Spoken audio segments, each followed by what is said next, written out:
Saan ka nakakita nagpapasa ng 6.352 trillion pesos panay blanco ang Bicameral Conference Committee report?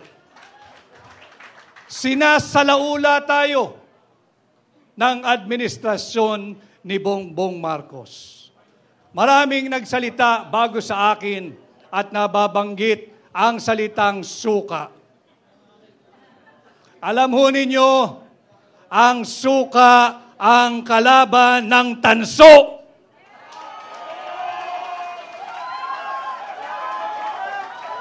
Ang suka ang kalaban ng pekeng ginto.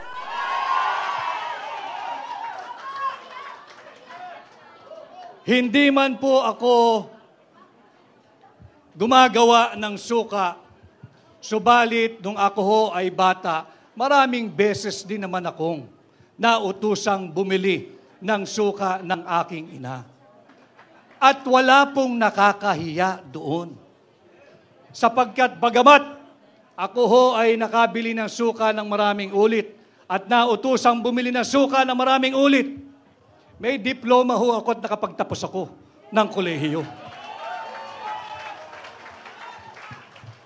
Meron akong diploma at nakapagtapos ako ng abogasya.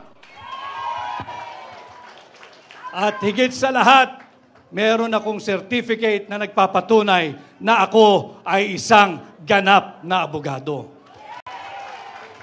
Kaya ako ay natutuwa kung ito man ang Team Suka.